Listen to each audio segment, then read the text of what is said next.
Ivan Lendl is a former world #1 professional tennis player.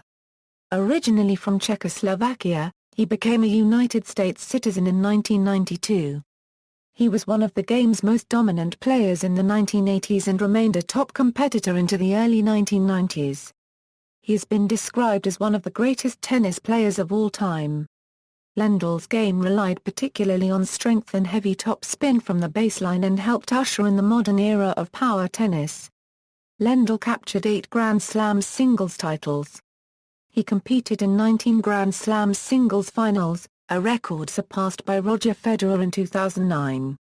He reached at least one Grand Slam final for 11 consecutive years, a record shared with Pete Sampras, with the male primacy of 8 consecutive finals in a Grand Slam tournament. Before the formation of the ATP, Lendl reached a record 12 year-end championships. He won 2 WCT Finals titles and 5 Masters Grand Prix titles, with a record of 9 consecutive finals. He also won a record 22 Championship Series titles, the precursors to the current ATP Masters 1000. Lendl first attained the world #1 ranking on February 28, 1983 and bolstered his claim to the top spot when he defeated John McEnroe in the 1984 French Open final.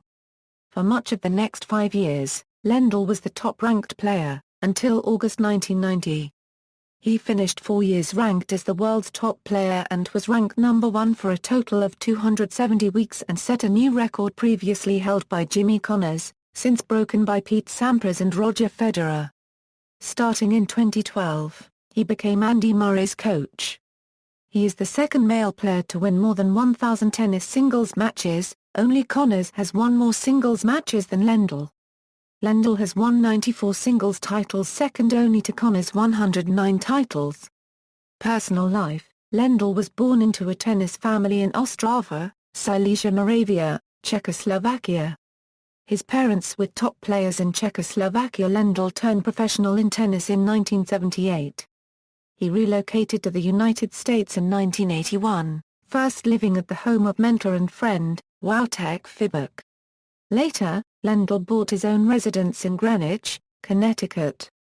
Lendl applied for and received a U.S. permanent resident card in 1987 and wanted to get U.S. citizenship as soon as possible to represent the USA in the 1988 Olympic Games and in the Davis Cup. A bill in Congress to bypass the traditional 5-year waiting procedure was rejected in 1988 because Czechoslovak authorities refused to provide the necessary waivers. He became a U.S. citizen on July 7, 1992. On September 16, 1989, 6 days after losing the final of the U.S. Open to Boris Becker, Lendl married Samantha Frankel. They have 5 daughters, Marika, twins Isabel and Caroline, Daniela, and Nicola. Lendl retired from tennis in 1994 at the age of 34 with a disability insurance payout for chronic back pain. He transferred his competitive interests to professional golf, where he achieved a win on the Celebrity Tour. Still competitive at the mini-tour levels, Lendl now devotes much of his time to managing the development of his daughters' golfing abilities.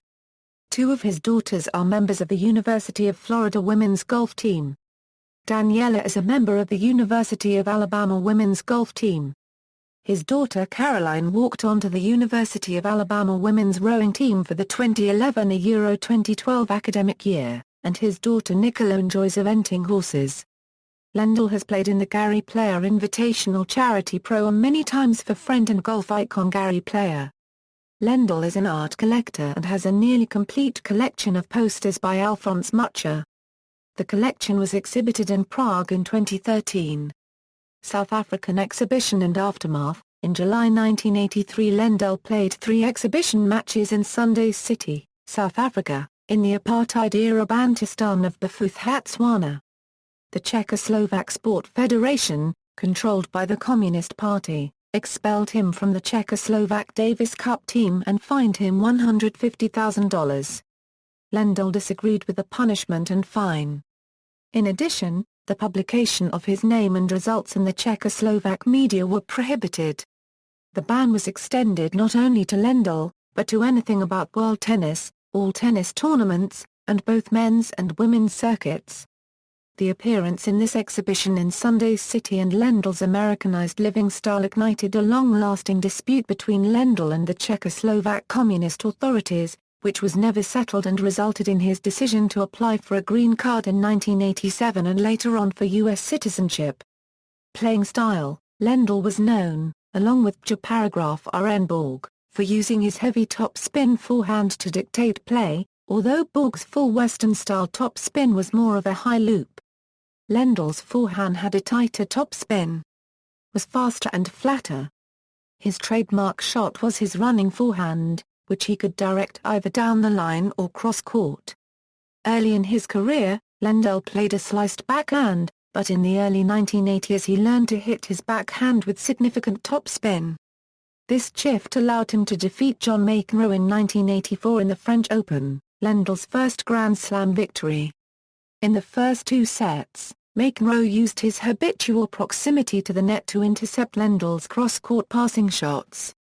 In the third set, Lendl started using lobs, forcing McEnroe to distance himself from the net to prepare for the lobs. McEnroe's further distance from the net opened the angles for Lendl's cross-court passing shots, which ultimately gained Lendl points and turned the match around. Lendl's serve was powerful but inconsistent. His very high toss may have been to blame. Lendl's consistency from the baseline was machine-like. Though tall and apparently gangly, Lendl was very fast on the court. Lendl did not win Wimbledon because he could not sufficiently improve his consistency at the net. Grass courts yield notoriously bad bounces, and that destabilized his baseline game more than other baseliners. His ground stroke setup was very complete, almost robotic, and repeated bad bounces made him uncomfortable. Wimbledon in those days required reducing baseline play by coming to the net. He devoted considerable effort to improving his net play, but fell short of a Wimbledon title. Equipment: while professional, Lendl used Adidas clothing and Nicel rackets, subsequently changing to Adidas rackets. Toward the end of his days on the ATP Tour, Lendl ended his long-term clothing, shoe, and racket deal with Adidas. He signed with Mizuno, and finally began to play with a mid-sized racket very similar to the Adidas racket he had used throughout most of his career, itself based on the Nicel White Star model. Since 2010, he has been using Bosworth rackets. Tennis career: Lendl first came to the tennis world's attention as an outstanding junior player. In 1978, he won the boys' singles titles at both the French Open and Wimbledon and was ranked the world #1 junior player. Lendl made an almost immediate impact on the game after turning professional. After reaching his first top-level singles final in 1979, he won 7 singles titles in 1980, including 3 tournament wins in 3 consecutive weeks on 3 different surfaces. The success continued in 1981, as he won 10 titles, including his first season-ending Masters Grand Prix Tour title, defeating Vitas Gerulaitis in 5 sets. In 1982, he won 15 of the 23 singles tournaments he entered and had a 44-match winning streak. He competed on the separate World Championship Tennis Tour, where he won all 10 WCT tournaments he entered, including winning his first WCT Finals, where he defeated John McEnroe in straight sets. He met McEnroe again in the Masters Grand Prix final and won in straight sets to claim his second season-ending championship of that particular tour. In an era when tournament prize money was rising sharply due to the competition between 2 circuits, Lendl's haul of titles quickly made him the highest-earning tennis player of all time. He won another 7 tournaments in 1983, however, Grand Slam titles eluded Lendl in the early years of his career. He reached his first Grand Slam final at the French Open in 1981, where he lost in 5 sets to Borg. His second came at the US Open in 1982, where he was defeated by Jimmy Connors. In 1983, he was the runner-up at both the Australian Open and the US Open. Lendl's first Grand Slam title came at the 1984 French Open, where he defeated John McEnroe in a long final to claim what was arguably his best victory. Down 2 sets to love and later trailing for a Euro-2 in the 4th set, Lendl battled back to claim the title 3 a Euro-6, 2 a Euro-6, 6 a Euro-4, 7-5, 7-5. McEnroe gained a measure of revenge by beating Lendl in straight sets in both finals of the US Open 1984 and Volvo Masters 1984. Lendl lost in the final of the 1985 French Open to Mats Wilander. He then faced McEnroe again in the final of the US Open, and this time it was Lendl who emerged victorious in a straight sets win. It was the first of 3 consecutive US Open titles for Lendl and part of a run of 8 consecutive US Open finals. He reached a WCT Finals for the second and last time, defeating Tim Mayotte in 3 sets.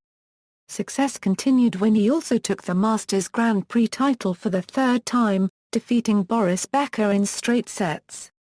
In 1986 and 1987, he added wins in the French Open to his US Open victories, including the season-ending 1986 and 1987 Masters Grand Prix Championship titles, where he defeated Boris Becker in straight sets and Mats Wilander in 3 sets. This took him to his 5th and last Grand Prix year-end tour title. During each of the years from 1985 through 1987, Lendl's match-winning percentage was greater than 90%. This record was equaled by Roger Federer in 2006. Lendl, however, remains the only male tennis player with at least 90% match wins in 5 different years.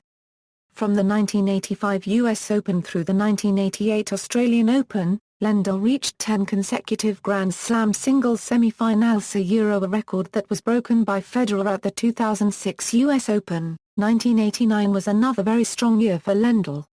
He started the year by capturing his first Australian Open title with a straight sets final victory over Miloslav May, an unregistered trademark, and went on to claim 10 titles out of 17 tournaments he entered. Lendl successfully defended his Australian Open title in 1990. The only Grand Slam singles title Lendl never managed to win was Wimbledon. After reaching the semi-finals in 1983 and 1984, he reached a final there twice, losing in straight sets to Boris Becker in 1986 and Pat Cash in 1987. In the years that followed, Lendl put in intensive efforts to train and hone his game on grass courts. However, despite reaching the Wimbledon semi-finals again in 1988, 1989, and 1990, he never again reached a final. Lendl was part of the team that won Czechoslovakia's Davis Cup title in 1980. He was the driving force behind the country's team in the first half of the 1980s, but stopped playing in the event after he moved to the United States in 1986 because, in the eyes of Communist Czechoslovakia's Tennis Association, he was an illegal defector from their country. Lendl was also part of the Czechoslovakian team that won the World Team Cup in 1981 and was runner-up in 1984 and 1985. Lendl's success in the game was due in large part to his meticulous and intensive training and physical conditioning regime, his scientific approach to preparing for and playing the game, and a strong desire to put in whatever it took to be successful. It is believed that a contributing factor to his run of 8 successive US Open finals and long record of success at the tournament was that he hired the same workers who laid the hard-cut surfaces at Flushing Meadows each year to install an exact copy in the grounds of his home in Greenwich, Connecticut. Lendl announced his retirement from professional tennis on December 21, 1994, due to chronic back pain. Although he did not play any official match following his defeat in the second round of the US Open in 1994, Lendl's final decision to retire came only 3.5 months later. Lendl won a total of 94 career singles titles listed by the ATP and 6 doubles titles, and his career prize money of US $21,262,417 was a record at the time. In 2001, he was inducted into the International Tennis Hall of Fame. After finishing his tennis career, Lendl took up golf, earning a handicap of 0 and organizing a charity competition in 2004 called the Ivan Lendl Celebrity Golf Tournament. Lendl's professional attitude, modern playing style, scientific training methods, and unprecedented long-term success have had a considerable impact on today's tennis world. A typical Lendl quote is, "If I don't practice the way I should, then I won't play the way that I know I can." On April 10, 2010, Ivan Lendl returned to play his first tournament since his 1994 retirement from tennis. He played in the Caesars Tennis Classic exhibition match in Atlantic City, New Jersey, against his rival from the late 1980s, Mats Wilander. He lost the one-set match 3-6. On February 28, 2011, Lendl returned to the court again in an exhibition match with John McEnroe at Madison Square Garden. It was planned to be a one-set, 1-8 event. However, McEnroe, leading 6-3, injured his ankle and had to retire from the match. In May 2012, Lendl played in Prague for the first time since the 1970s, as part of the 2012 Sparta Prague Open tournament. He defeated fellow Czech João and registered trademark Novak in the exhibition match. Tennis coaching career. On December 31, 2011, Lendl was appointed coach to Andy Murray. Lendl has been credited with improving Murray's maturity and consistency, guiding the Scot to his first two Grand Slam victories in the 2012 US Open and 2013 Wimbledon Championships, thereby ending the 77-year-old wait for a male British tennis player to win a Grand Slam major. After his win in the US Open 2012, Murray shared with Lendl to be the only players in the Open era to have lost their first four Grand Slam finals, and winning the fifth. On the 19th March 2014, it was announced that Ivan Lendl and Andy Murray would be ending their two-year coaching partnership. Career statistics. Grand Slam tournament and year-end championship performance timeline, records. These records were attained in the Open era of tennis. Combined year-end championships are WCT Finals and Masters Grand Prix. Records in bold indicate peerless achievements. Denotes consecutive streak. Professional awards, ITF World Champion, 1985, 1986, 1987, 1990. ATP Player of the Year, 1985, 1986, 1987. ATP Most Improved Player, 1981. Recognition. Tennis Magazine named him as one of the 10 greatest tennis players since 1966, calling him the game's greatest overachiever, and emphasizing his importance in the game's history. In his book Modern Encyclopedia of Tennis, Bud Collins included Lendl in his list of the 21 greatest men's tennis players for the period from 1946 through 1992. In July 1986, DP Career issued a postage stamp depicting Ivan Lendl in play. See also: an account of Lendl's dramatic exit from the 1989 French Open, Lendl-McEnroe rivalry, Lendl-Wilander rivalry, list of ATP number 1 ranked singles players, tennis male player statistics, world number 1 male tennis player rankings, tennis records of all time, men's singles, tennis records of the Open era Euro men's singles, notes. References. Further reading: Jiří Janicek, Pavel Vitus. Ivan Lendl. Lidu v nakladatelství, Praha, Czechoslovakia. ISBN 80-7022-088-0. Ivan Lendl, George Mendoza. Hitting Hot, Ivan Lendl's 14 Days Tennis Clinic. Random House, Incorporated, New York. ISBN 0-394-55407-8. External links: Ivan Lendl at the Association of Tennis Professionals, Ivan Lendl at the International Tennis Federation, Ivan Lendl at the Davis Cup, Ivan Lendl at the International Tennis Hall of Fame, father of modern tennis.